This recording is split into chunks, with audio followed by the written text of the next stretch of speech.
atabahuza bavuga ko bataronka amahera yabo. Ndabamenyesha ko ku by'ukuri mu bushikiranganje tumaze kuronka iyo ntumbero na leta igatanga uburyo ubwa mbere bari batanze uburyo buharuwe aho abahuza baronka ibihumbi 10, ariko ubu byaraduze abahuza bamwe baronka ibihumbi 35, abandi bakaronka 40 bajya muri biro. Ariko naho nyene murabona ko biguma bidakwiye turavya akarusho cigikorwa bakora. Mugabo mumenye yuko mwibwirizwa ribagenga twatoye barahiye bazi yuko atampembo bagiye gukorera bonyene igihe barahira ni naka karusho ntuze leta zirashirako ni kubera ari leta mvyeyi bonyene barahiye bazi ko batagiye gukorera amafaranga kuko bariko bakorera mu kibano barondera amahoro yo mu kibano cabo akagashiruka bute leta mvyeyi kweri kandi n'ubu ni amahera yoboneka babonye ngene bariko barakora neza nibaza ko leta mvyeyi mwese mufashanije ko bakukongereza. Ariko ikintu ca mbere mukwiye kumenya nuko ibwirizwa ryatowe nabo nyene bakarahira binjira muri ayo mabanga nta mpembo yigeze itekanywa. Honorable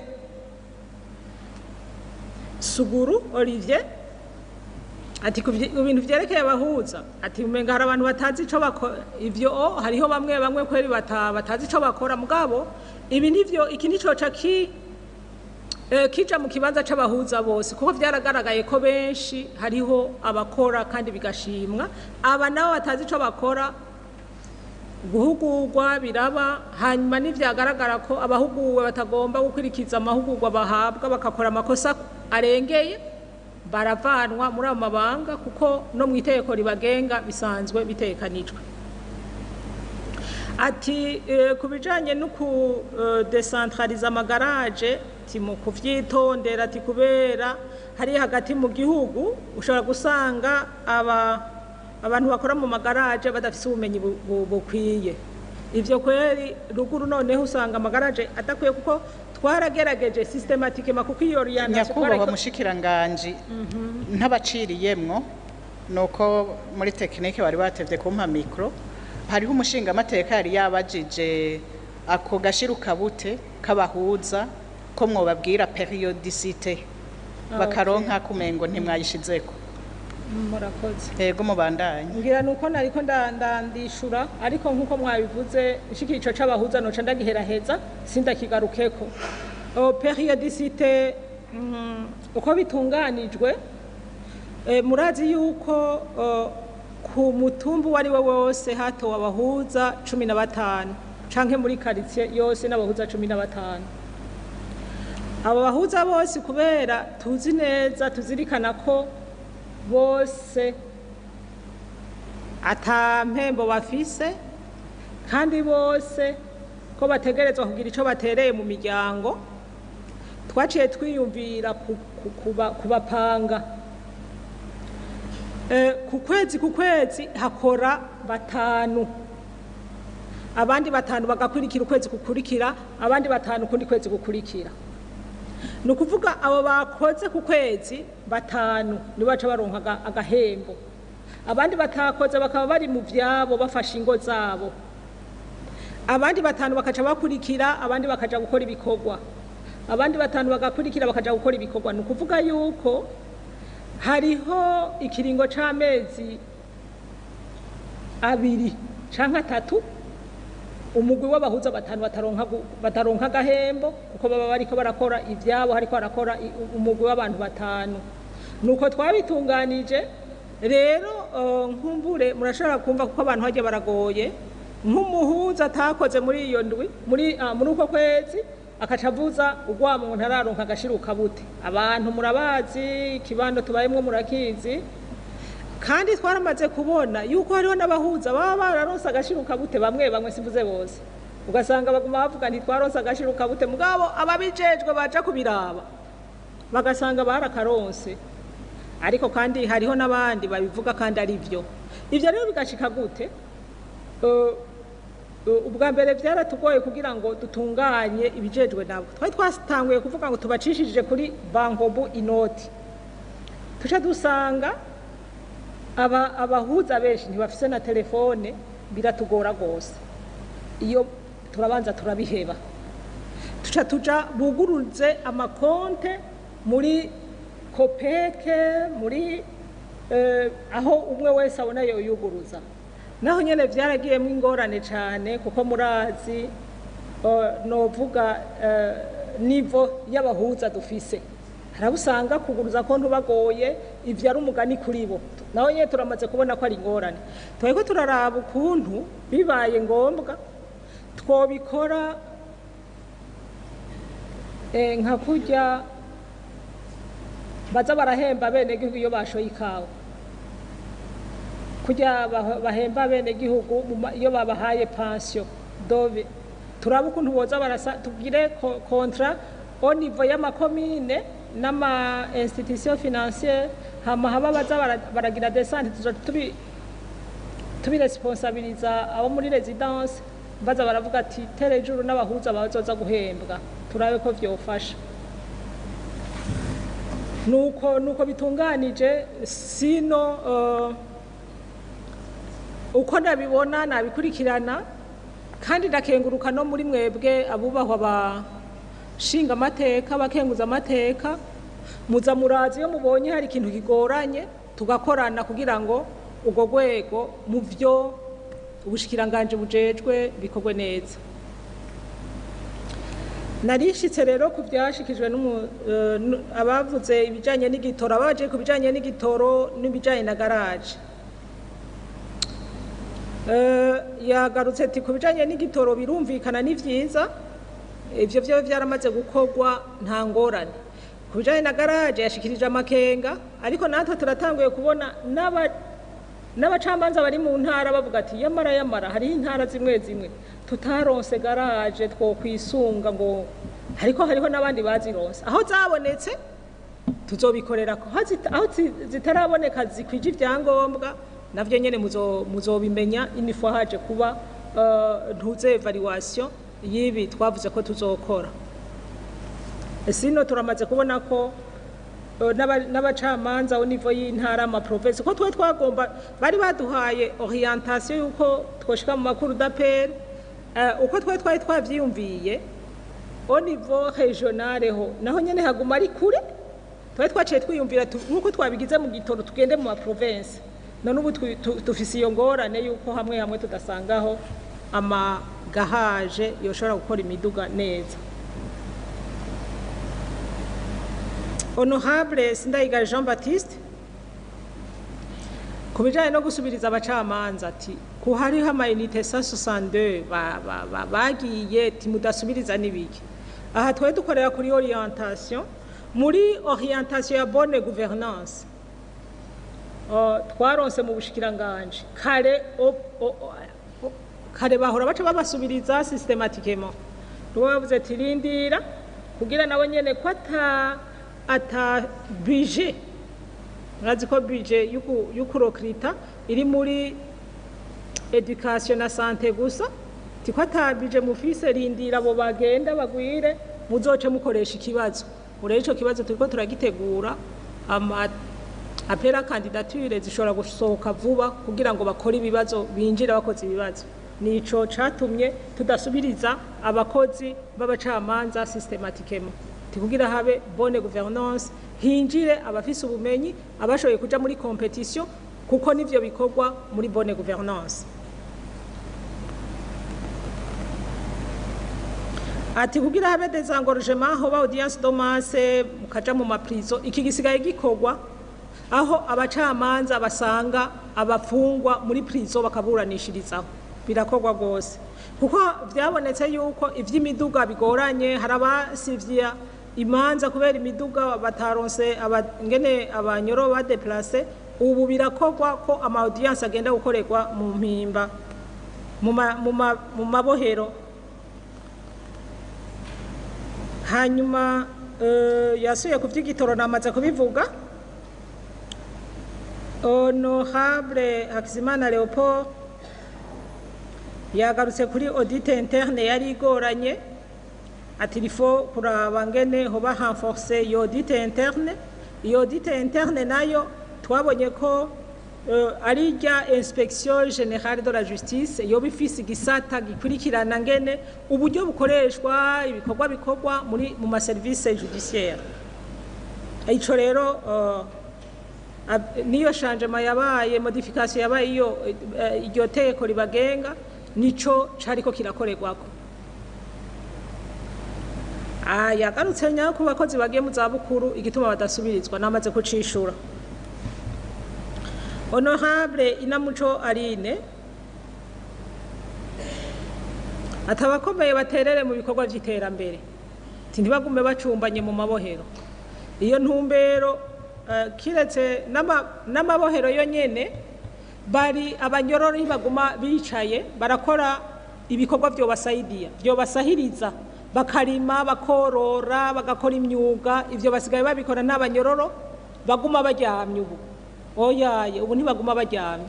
Hagati y'ivyo mu maparke haratunganijwe ibikorwa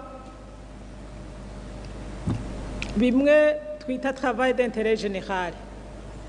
Mugiye Muramvya, mugiye muza Mwaro, ubu barabikora cyane kugira ngo abanyororo bafashe ba mustanteri barasaba tugakorana, ugasanga abanyororo henshi bariko barakora ibikorwa by'iterambere ku makomine.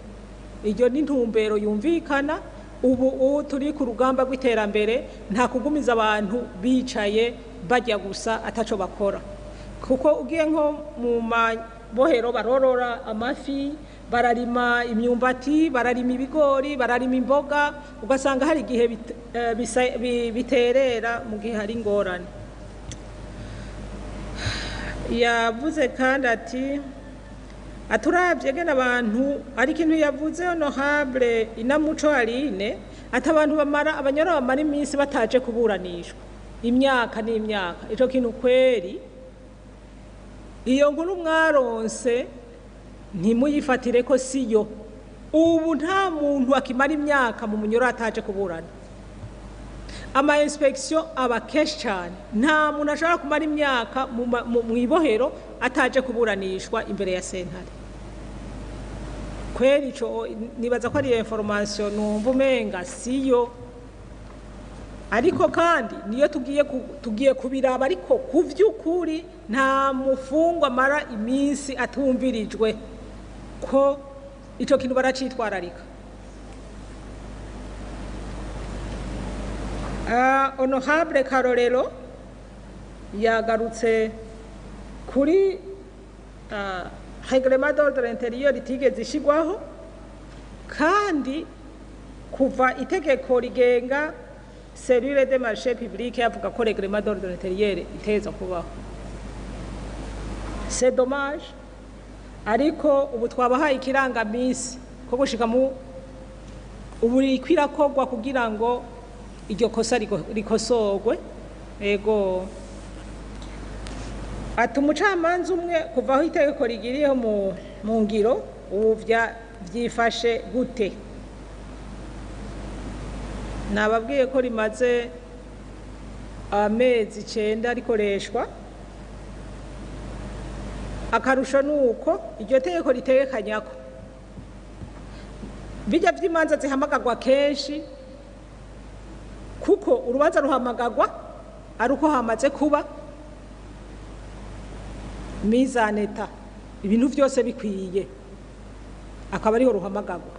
Aha rero twebwe tuzogira evaluation, twayiko turi umwanya w'umwaka uhere tugire evaluation. Sino akarusho koko ntikabuze, kuko nababwiye akarusho umuntu aje ati hari ikintu cakozwe nabi n'umucamanza hariya, uvo umucamanza ubu ntasaganiriza afisa cabazwa, ari ibintu bitagira imvo, ingingo zigafatwa. Nako karusho ka juge unique. Hanyuma turiko turaraba tuzoze turaca hose tugire evaluation, kandi namwe turafashanya kugira ngo turabe ivyo mu butungane ko vyogenda neza, kuko si vy'abakora mu butungane gusa, namwe ko mwamaze kuvyerekana n'umwitwarariko wa twese abarundi twese. ati hari imanza ziteba bigenda gute iyo hari izitevye koko hari imanza ziteba sinobideha niyo ngingo yuko umucamanza umwe yaje kugira ngo ibi bintu biveho anje ndabijanisha n'uwavuze ati mu bushikiranganje naho hari imanza ziteba gose zikamara imyaka navyo nivyo bushikiranganje mumenye ko haza imanza zivuye mu gihugu cyose kandi mu mico y'ababuranyi hari abamaze kubona yuko bategerezwa kuguma baburana naho yobazi atari mukuri akaguma aburana gushika mu bushikiranganje gusaba revision naho yoronka inyishu akagumaza rero twebwe kuva ndahashitse nasanze imanza kweri nkuko mubivuga ari nyinshi naragerageje nabo dukorana turafata re strategy arizo mubona tukasinya imanza tukazitwara iyo tugiye ma descente kugira tworohereza bene gihugu tukagenda tubashiriye inyishu izo tumaze gukora je nasanze nciye mukuri nasanze hariho nashitseho mu bihumbi 2021 nasanze hari imanza zikihari zo muri 2016 2017 2018 2019 2020 tugerageza kuvuga tuti dutangurire kuza kera tugende systematiquement ubico no bemerera nuko tugeze muzaje muri 2022 mugabo rero iyo ningingo nafashe dusinye abafise ingorane bagaruke aho ko biguma biriyantase ngaho tukagenda babwiza ukuri mu bene gihugu kubera dukorana n'abantu abantu ndabara usanga bamwe nuko abandi nuko arawusinya ugasanga ariko kandi kuja muri dosi twaraciyumviye kuja imwe kwimwe nta niyo umwaka noba ndaheza ariko uwo byaba byononeka bikaboneka twaje tuvuga acaza tuce tubiraba rero cette fois niyo strategy twatoye ubu imanza zisigaye mbona ya 2021 ninke dushitse muri 2022 twibaze ko nitwabandanya kuri iyo systeme hazoba kugabanuka imanza ziteba abatwituye bateba kuronka inyishu kubijanye nuko inyishi badokarite naho tuce tuza turabiraba systematique niyo ngingo niyo strategy twafashe kuvyukuri zarateba ubu twibaze ko disive hashobora kuboneka umuntu yaronse inyishu akayironka iba nziza arimbi naho nyene agarutse tukayiraba koko ivyagayari bifise ishingiro nuko twafashe twitunganije kugira bikunde tugabanye ubwinshi bw'imanza zitararonka inyishu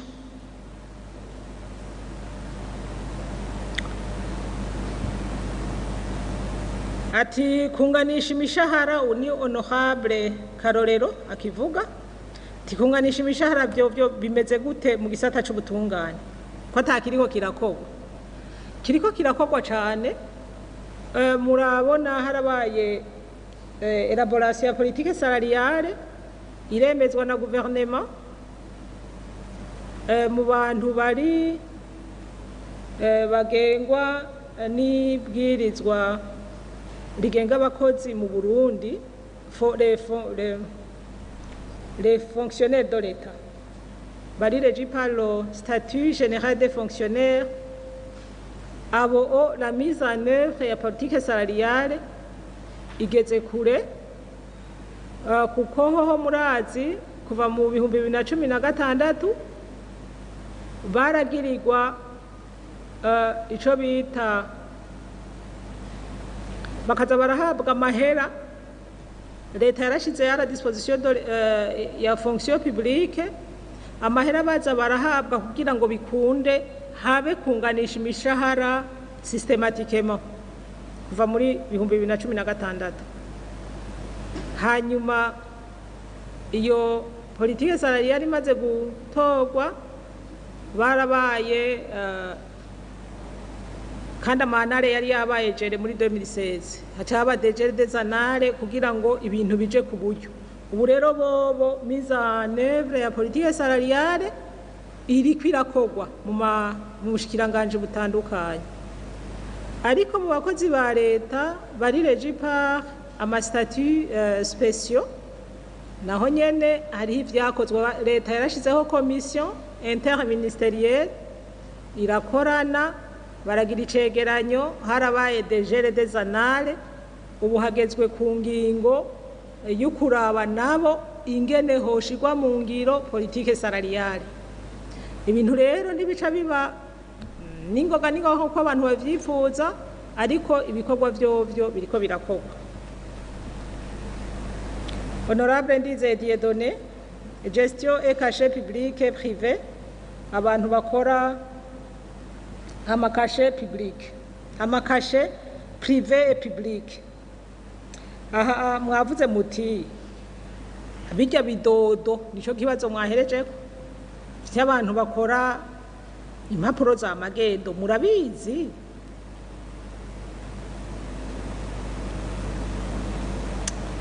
ngira murazi namwe murakuza abakora ibintu vya magendo babikora nyene bihishije, ariko ikiriho nuko bigaragaye ko hariho ikashe yashizwe ko frauduleusement. Turakorana, murazi yuko ubushikiranganje bukorera muri principe ya collaboration yo kuzuzanya. Bijya vyatowe mu bushikiranganje bw'abakozi n'akazi barabidushikiriza, abo bantu tugaca dutangura kubakurikirana. Ubwa mbere bagasubiza amahera bahembwe bidaciye mu mategeko, ubwa kabiri bakabihanirwa. Nuko turiko turabikora, ariho kumenya abo bantu babikora. Ubu naho nyene kenshi bavuga ko babikoresha mu buyenzi, haragerageza kugirwa amatohoza kugira ngo koko abo babikora bahanwe. Hariho benshi bamaze gufatwa bafatanwa amakashe, nabo barakurikiranwa bagahanwa n'inzego z'ubutungane.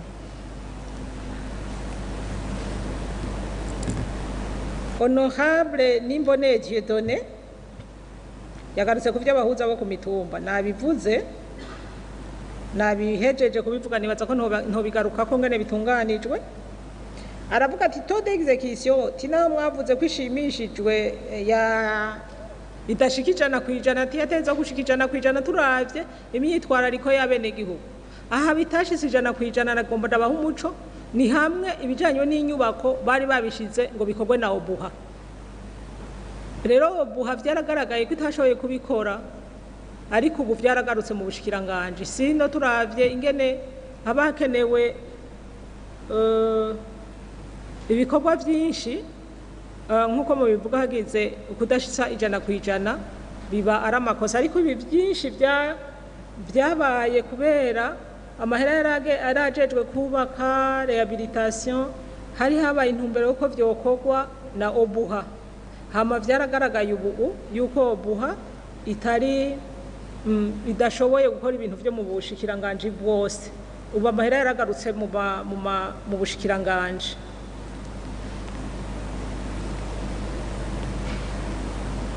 Ati urubanza rwabaye ntabanduka, umuntu agasinda.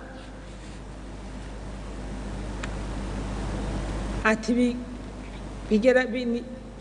nibihe bituma adashikirizwa. Nabisiguye navyo, haraho kenshi kweri ari imanza zijanye n'ivyaha. Nababwiye ko kenshi hashobora kuba kwihenda ku rubanza rwabaye ntabanduka, kumbe bariko baravuga urubanza rwaciwe ku rugero rwo hasi, kumbe rwarungurujwe, uwavuga ko atashikirijwe atamenyesha yuko habaye kunguruza. Hama ku rubanza naho rw'amatati, ku vy'ukuri harabaye amasekeza akwiye cane. Imbaza zose zabaye ntabanduka nukuzishikiriza, nta kintu kidakorwa. Hama bijya muvuga vy'aba administratif nkumbure, umuntu yarashikirijwe, hama bakavuga bati naho washikirijwe ujya yatsinzwe niwaguma amwo. Ivyo nimwe turiko turwaniriza hamwe, tukugwanya akarenganya, kuko urumva nk'ubushikiranganje bw'ubutungane bwo biba bwabibonye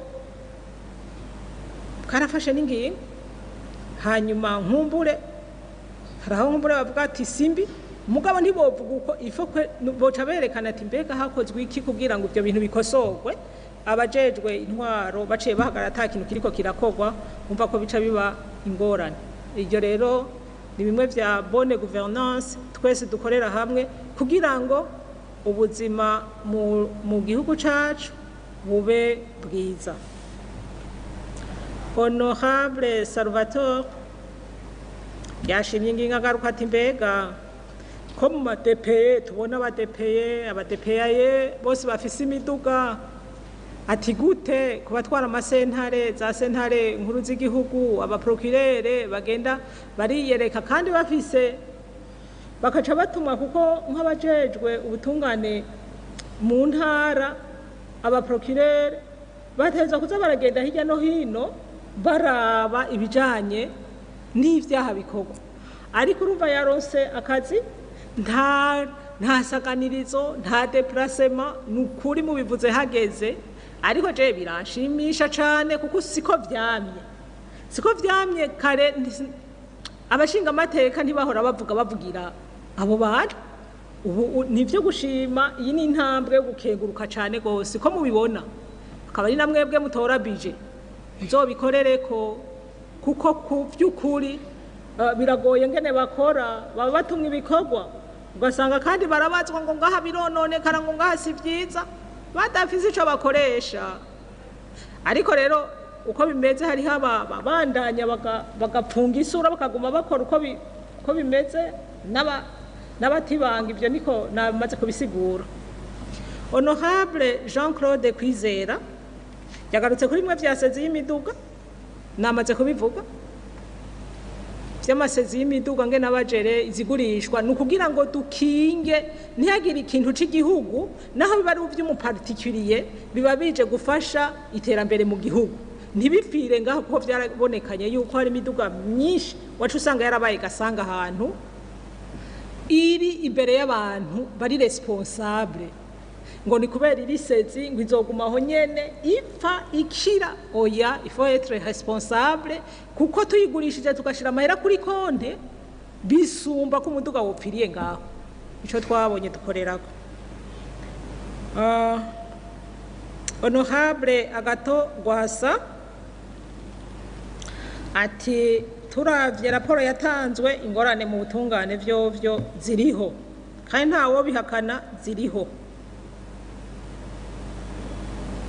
ati abantu bamaze imyaka myinshi batarekugwa ico kweri navuze ko hariho riske yuko kuba haba confusion abantu bavuga ngo bamaze imyaka batarekugwa kumbe urubanza ntiruraba ntabanduka urubanza rwaciweho dogere imwe ariko muri chantage abafungwa bakaguma bavuga bati twararekuwe ntituratezurirwa kuko ku vy'ukuri nta nzego zo gutungane zo guma zifunze umuntu yarekuwe agaheza byose hama ngo baguma afunzwe.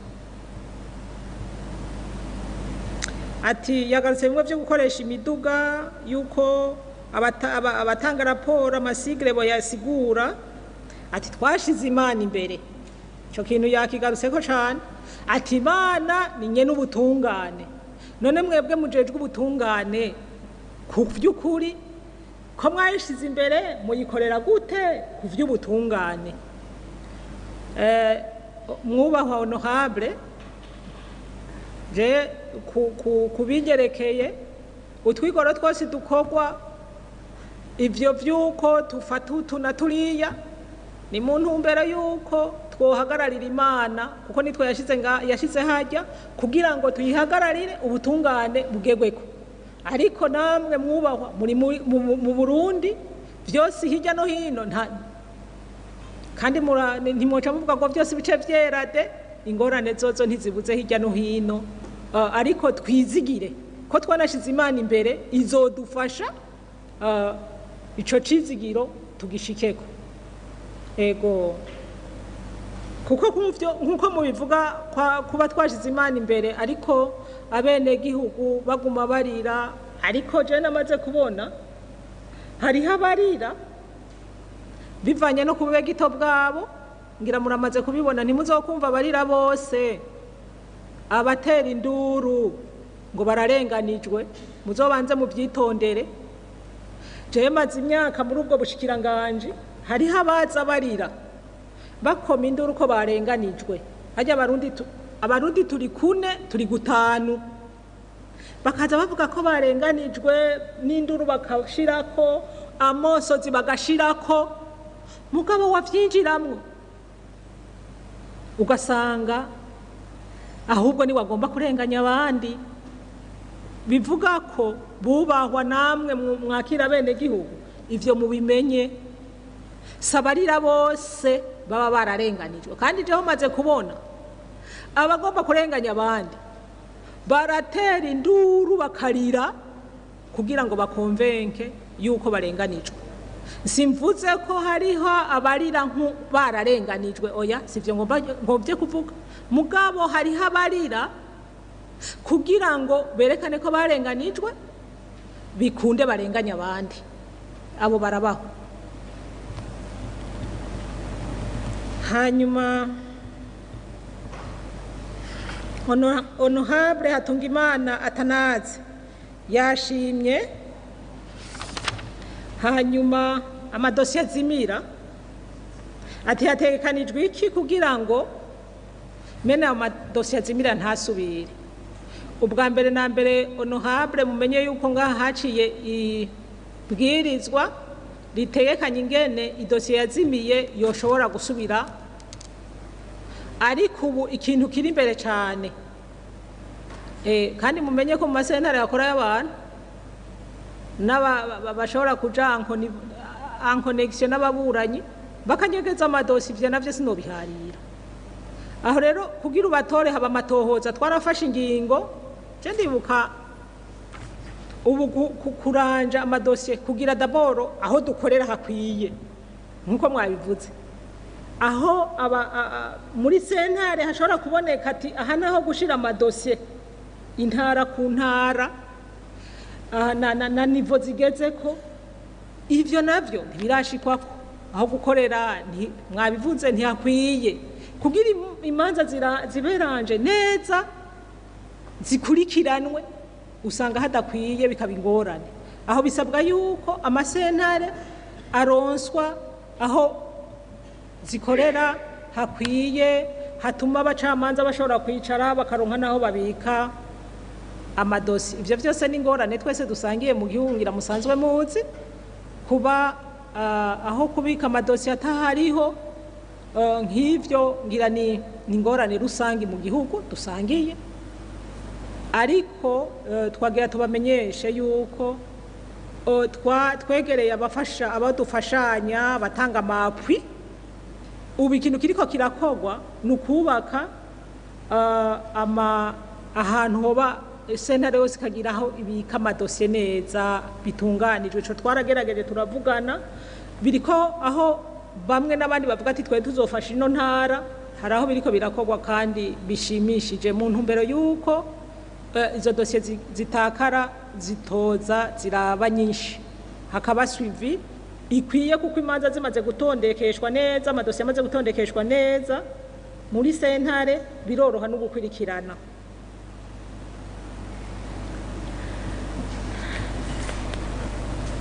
Honorable yagarutse, nyakubahwa mushikiranganje, mukiraho nyene ntabaciriyemwo, yego, bubaka aho kugira archivage y'impapuro canke ya priorite nziza ya leta y'u Burundi yo kugira digitalisation. Namwe mwoba muri ko murevori wa muja ngaho, kuko nivyo nibaza vyotora umuturama kugira ngo aya madosiye atakara bigabanuke. Ego, ivyo biriko birakogwa konkomitama ku bijanye na digitalisation. Haramaze kuba etude mu bushikiranganje bwacu, ariko hagati aho hacaba intumbero ya leta ati digitalisation ntikogwe secteur par secteur, bikogwe hari intumbero ku buryo haba controle ivuye hejuru ikamanuka.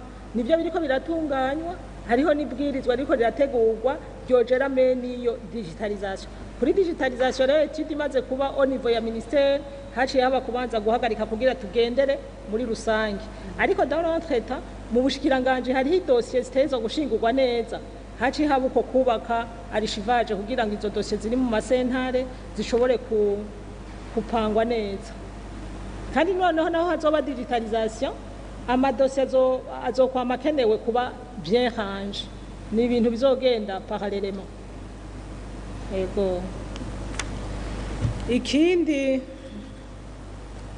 yabajije Hakizimana Atanaze ati mbega imanza za 93 za 2015 z'abakoze ibyaha ko imanza ingingo zidafatwa urubanza sinzi ko mwakurikiranye abishe urubanza rw'abishe umukuru w'igihugu muri 1993 warasomwe waraciwe ariko kandi mwibuke ko ivy'icenda ni ibintu byabaye byinshi intumbero nuko severe iriko irabikorera igeze mu byabaye muri 72 iriko iragenda progressivement kugira ngo betablisse les responsabilités ego nuko noshobora kuvyishura honorable Mutezinka Ikhazi yagarutse ku rwego rw'abahuza ico sindakigaruka ko kwimiduga yokorerwa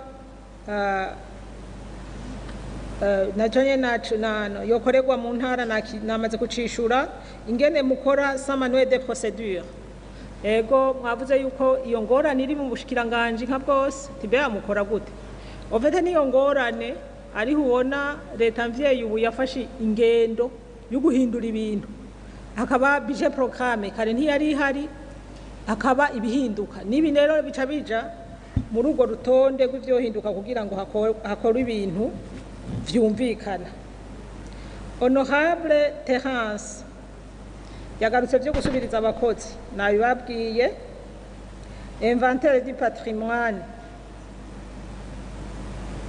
ati niberekana mu nyishu twatanze ntiberekana ryari inventaire yoba yaheze ico kintu kiriko kirakorerwa ko cane gose dufatikanije n'ubushikiranganje bwa finance ubushikiranganje bwa infrastructure ni kintu hariho komisiyo iriho kiriko kirakorerwa ko cane kuko igihugu kitazi le patrimoine kifise nitwogira ngo tuzogenda kuri yambona kazoza ngo bikunde ico no bamenyesha ko eriko kiriko kirakorerwa ko mu bushikiranganje bwose bamwe n'abandi berekana ivyo batunze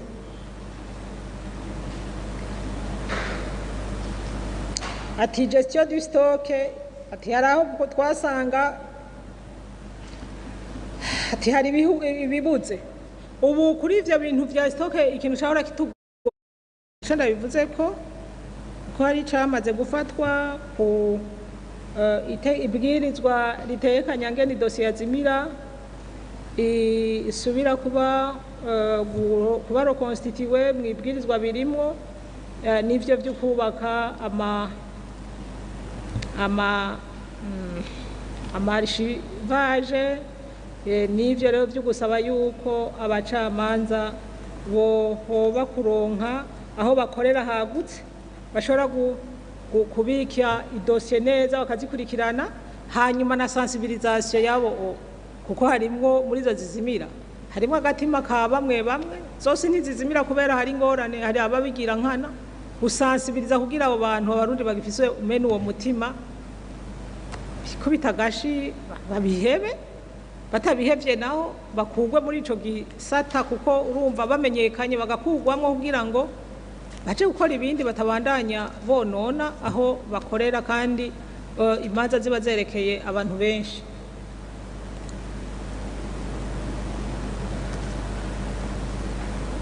ati recommandation erere judiciaire yatangiwe mu nama nkenguzamateka ico caramaze gukorerwako kandi burya erere judiciaire nkuko mubivuga ni ikintu kiri universellement connu kizwi nkumbura abavyihera bavuga ngo erere judiciaire atari vyo hariho abaca bavuga ngo nihenze ngo ni erere judiciaire iri défini bien défini irasiguritse neza ni ryari haba umvuga ko haba erere judiciaire mu mabwirizwa rero kiri clair kandi kirazwi ku isi yose. Kirazwi ryari biba umuntu yovuga ko habaye erreur judiciaire, kuko wakoze amakosa wese ntiyoca avuga ngo ni erreur judiciaire ngo bica vyumvikana. Oya, kuko kugira uvuge ko habaye erreur judiciaire hari ibintu birabwa. Uwacira urubanza nabi ntiyoca avuga ngo yagize erreur judiciaire. Oya, kuko birafise ngene ivyitwa erreur judiciaire nibihe biratomoye neza. Inamuco Aline yagarutse asabira ikigongo umwigisha ngo yadenosheje umuntu hanyuma uwo muntu ntiyafungwa. None mugira muvuge gabuhwahwa yuko umuntu aje avuga ubwo nyene ngo naka yakoze uko ubutungane buca bifata uko nyene bubikorere ko butagize amatohoza. Kuriyika ubutungane bwarumvise ibyadenosheje hamabwira amatohoza busanga ariko arahuguza. Ni muri Ry'abarundi atakindi kibaraza ishinga atari kwambika ibara abandi. Erega bariho mu Barundi bagomba kwambika ibara uwundi muntu kugira amererwe nabi. Uwo rero niyo kategori yasanzwemwo, kuko ku vy'ukuri ubutungane bukoze ku buryo umuntu icavuze cose kica kibaco nibwo bari ubutungane. Ego kuvuga rero ko yoshobora gutezurirwa kugira aje kuraba abana, ivyo ngira vyokorwa muri intumbero iriko irakorwa biraba n'abandi bose. Nimba muri intumbero turiko turabikoreramwo akwije ibisabwa nawe nyene nivyo buza kwajamwo, ariko kuvuga ko yoba yabaye yaciye afungwa hatakurikijwe amategeko ngo kubera yadenosheje sivyo. Kandi mwagarutse muca mwankuraja ko abantu bose bodenonsa. Ego nivyo, ariko adenonse afise ivyemezo atari kwambika ibara uwundi. Ko vyaragaragaye, biramaze kugaragara ko hariho abantu bagomba kuremeka inteba ishushe abandi bagashirijwe hejuru. Ivyo birabaho muri societe yacu. Rero duhamagarira abantu kudenonsa, mugabo badenonsa ibintu basanzwe bafitiye ivyemezo.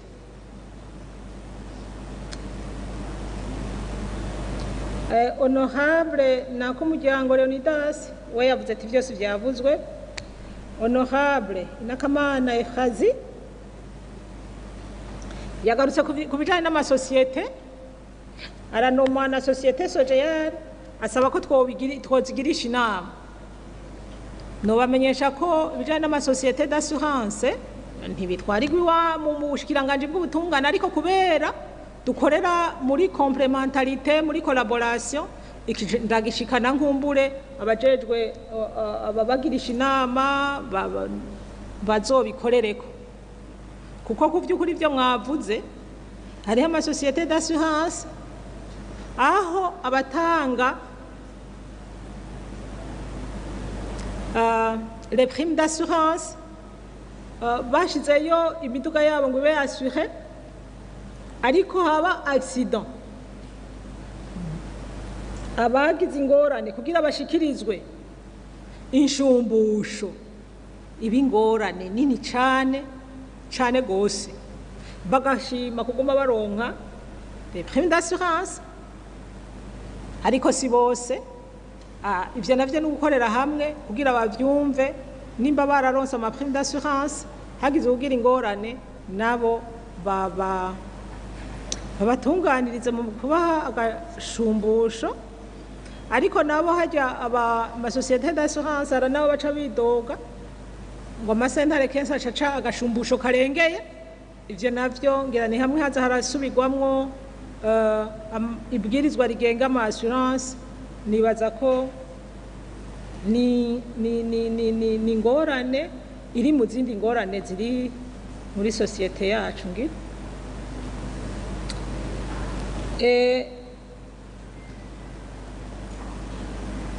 Honorable Sindayigaya Jean Baptiste yagarutse kurika aho yavuze urubanza, aravuga ibintu vya insubordination, aravuga iki nkuko mwabivuze nyakubahwa icegera ca mbere c'uwurongoye inama nshingamateka yamaze kubivuga uba nk'ivyo mwabivuze je sinoca ngira ico ndabivuzeko kuko sinzi neza ivyo muhaye muravuga ntabibona uko ari ivyo mbanza kubibona nkabikorerako nkagira ico ndabivuzeko ivyo navyo nivyo ukunda ngaha nkuko yabivuze igihe tuzoba nabakiriye tukavuga umuntu kuko biraba hari abantu nyene bakorera muri insubordination ahubwo noba ndonse n'umuco numvise ico kintu cakoretse uko tukaca ndonka n'umuco wo kubabaza nuko nogira ico ndabivuzeko. Honorable Bukuru Cartas atabafungwa bagwaye baronka umudokiteri rimwe mwiyinga ati mbega ukeneye umu specialiste arashara gusohoka birirwa barasohoka uwo umudokiteri avuze ati ingwara ntishobora kuyivura hariho n'abafungwa baba hospitalize basohoka bakagenda kuba hospitalize mu mavuriro yo hanze baronse uruhusha kuko muntu uze mwibohero baca bafata ibikenewe vyose kugira ngo uwo muntu agende kwivuza. Honorable Nyandwibet aho yavuze ati hariho urubanza ati hari umuntu yishe umuntu izuba riva mu ntara ya Rutana ati ba procureur naho nyene niyika kuko je conzi nuko ahavuzwe ko umuntu yishe hari abantu bishwe hari igisata ca polisi baca bahashika hama kashika rugashikira ubushikiriza amanza iyi kayo bayiharije nkuvyo nkuko mubivuga nimba iyo kaya yarabaye ko barakumiza rero nkuko mwabivuze tuzokorane duhanana ivyo vyiyumviro hanyuma iconzi coco nuko ahabaye ubwicanyi nk'ubwo haba gukurikirana mbega ubwo bwicanyi bwakozwe nande nkeswe rero muvuga yuko bwabaye izuba riva. Honorable Manirambo na Antoine ati mbega idosiye ifashe imyaka n'imyaka itararonka inyishu sinibona ko bibabaje emwe birabaje cane ico namaze kukivuga ari naco gituma haza harafashwa ama strategy kugira ngo bikunde imanza zishobore kunyaruka bikunde haba mu masentare haba no mu bushikiranganje twaragerageje kuraba ama strategy naho ama strategy atabura intambamyi zama mu nzira ariko uko hazi intambamyi warafashe ama strategy ucuraba naho ngene wokura izo ntambamyi mu nzira. Ati administration ara usanga ishigikiye uwatsinzwe ivyo navyo namaze kubivuga navyo nyene emwe nuko ico rero naco ni muri ya ntuze ya ngendo yo gutsimbataza la bonne gouvernance yo gutsimbataza intumbero y'Imana twashize imbere kuko kuvyukuri nimba bishika kandi haraho bishika hamwe administration igafata ingingo iyo gushigikira uwatsinzwe muce mwibaza namwe uwatsinze nawe ako kababaragira muri uwo mubano ngene ababara ngene yumva nabi hama rero tukaca tuvuga nkuwo yagize ivyo akavuga ko Imana iri imbere biba binyuranye kwe ariko twizigire ko atari vyinshi bizoza birahera kimwe ku kindi. Niyo nzima Honorable niyo nzima Constante yagarutse kuri gestion carburant garage matériel de bureau ivyo vyose namaze kubitangira inyishu. Honorable Bizumuremyi Pascal imyidogo y'abacamanza je namaze gucishura iciza nuko